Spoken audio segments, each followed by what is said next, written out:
Aujourd'hui, au menu, c'est du lourd. Nous allons parler des formules chimiques. Alors, bonjour à tous et bon appétit.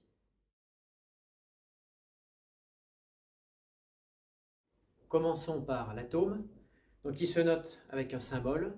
Ce symbole est composé soit d'une majuscule seule, ou d'une majuscule et d'une minuscule.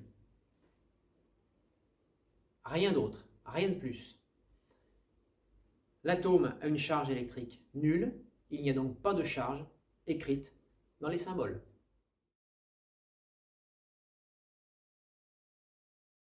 La molécule, donc un assemblage d'atomes, représenté par une formule chimique, construite elle-même à partir des symboles des atomes.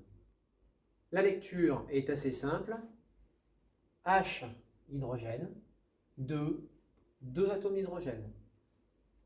O, oxygène, pas de chiffre, donc un atome d'oxygène.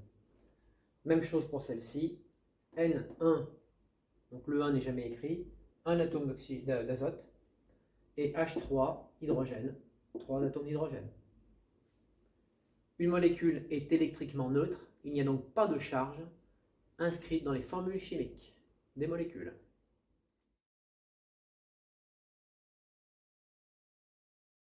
Les ions monoatomiques sont formés à partir d'un seul atome qui a perdu ou gagné un ou plusieurs électrons. Les ions ont alors une charge soit positive, soit négative, ce qui explique la présence des signes plus ou moins dans la formule chimique. Premier exemple, l'ion Fe3+.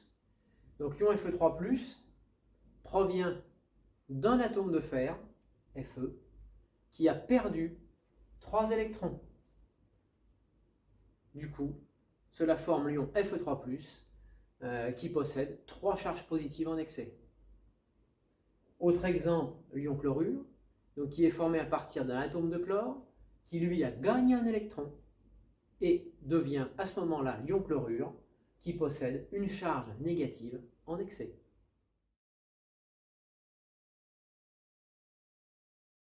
Sont formés à partir d'un groupe d'atomes qui a gagné ou perdu un ou plusieurs électrons. Les ions polyatomiques sont donc soit positifs, soit négatifs. Pour simplifier la lecture donc, de la formule chimique, on va imaginer qu'on la coupe en deux. Et en fait, la partie basse, on va la lire comme si on avait affaire à une molécule. 3 atomes d'hydrogène, 1 atome d'oxygène. La partie haute de la formule nous donne la charge en excès.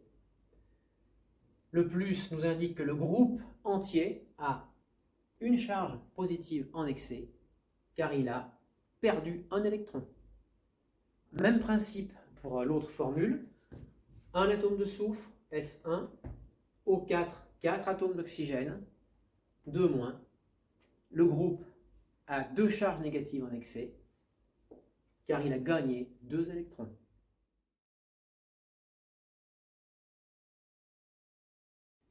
Une solution ionique est une solution, donc un liquide, qui contient des ions. La solution ionique est électriquement neutre, cela veut dire qu'elle contient autant de charges positives que de charges négatives qui vont se compenser. Les solutions ioniques s'écrivent entre parenthèses, et à l'intérieur de cette parenthèse, on retrouve l'ion positif et l'ion négatif. Premier exemple, Fe2+, apporte 2 charges positives, Cl- une charge négative. Pour qu'on ait un ensemble qui soit neutre, on va donc écrire un 2 devant Cl-. 2+, 2-. La solution est donc électriquement neutre. Autre exemple, dans ce cas-là, on met un 2 devant Fe et un 3 devant SO4 2-. 2 fois 3, 6 charges positives, 3 fois 2, 6 charges négatives. La solution est également neutre.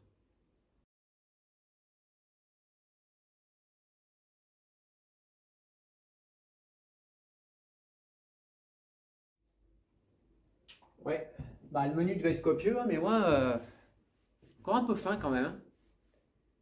Allez, je vais manger un petit bout de patate, ça fera du bien. À bientôt!